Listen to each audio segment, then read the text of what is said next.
আসসালামু আলাইকুম। আজ আমাদের ঘরে একদমই স্পেশাল দিন। রান্না হবে দেশি গরুর মাংস। আমার মায়ের হাতের এই রান্না মানেই আলাদা একটা স্বাদ।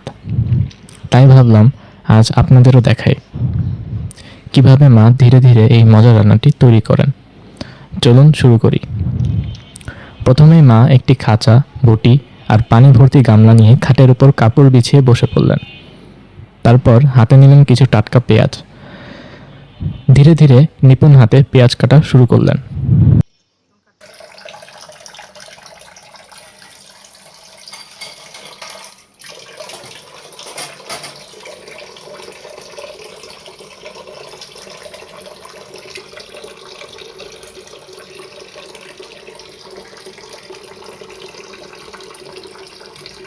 পেঁয়াজ কাটা শেষ হলে মা এবার বড় বড় মাংসের টুকরোগুলো কাটতে শুরু করলেন।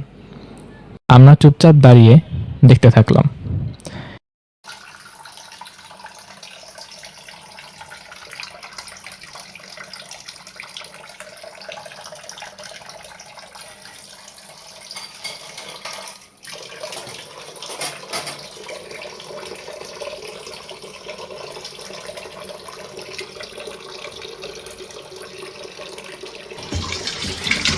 এরপর মাংস কাটা শেষ হলে মাটা ভালোভাবে ধোয়া শুরু করলেন।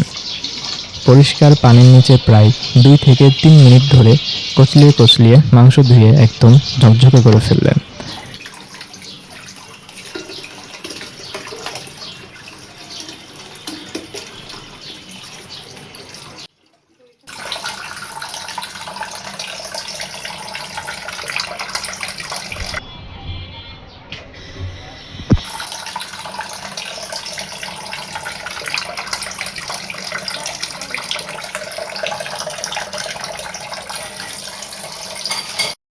দ্রুত সেদ্ধ করার জন্য মা একটু বাড়তি কৌশলও ব্যবহার করলেন।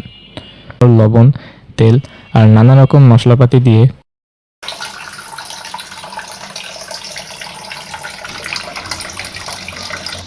এবার সেই ধোয়া মাংস ঢুকে গেল প্রেসার কুকারে।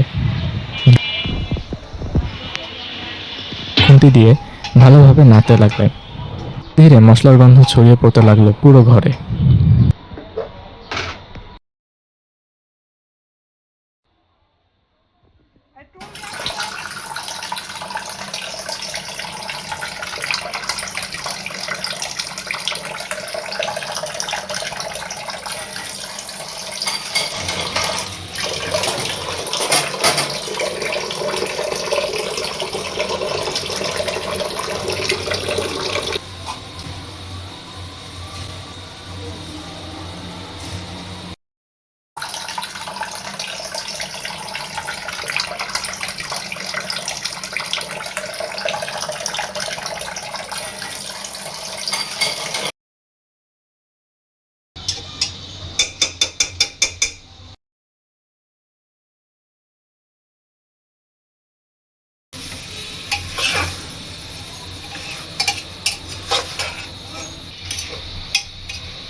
কিছুক্ষণ পর মাংসটা সুন্দর করে কষানো হয়ে গেলে মা আন্দাজ করে পানি দিলেন, ঝোলটা যেন ঠিকঠাক হয়।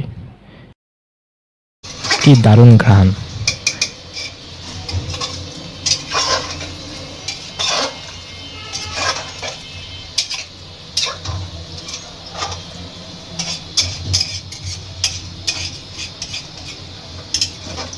এরপর ঢাকনা বন্ধ করে আবার কিছুক্ষণ রান্না করতে দিলেন।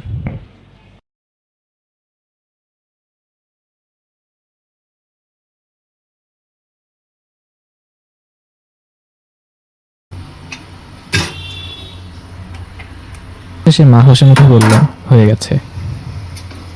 এই একটা কথাই যেন আমাদের আনন্দকে কয়েক গুণ বাড়িয়ে দিল। মা এবার প্রেসার কুকার থেকে ধোয়া ওঠা গরম গরম মাংস গামলায় তুলে রাখলেন, আর আমরা সবাই একসাথে বসে গেলাম গরম ভাত আর মায়ের হাতের সেই মজাদার গরুর মাংস নিয়ে খাওয়ার জন্য। এই স্বাদ শুধু খাবারের না, এটা পরিবারের ভালোবাসার। আপনাদেরও রইল আমাদের এই ছোট্ট ঘরের দাওয়াত। আমাদের নতুন চ্যানেল ঘরের গল্প এর এই যাত্রায় আপনাদের ভালোবাসাই আমাদের শক্তি। আমাদের প্রতিদিনের সুখ দুঃখ ছোট ছোট গল্প আপনাদের সাথে শেয়ার করতে চাই, তাই প্লিজ সাবস্ক্রাইব করে আমাদের সাথেই থাকুন।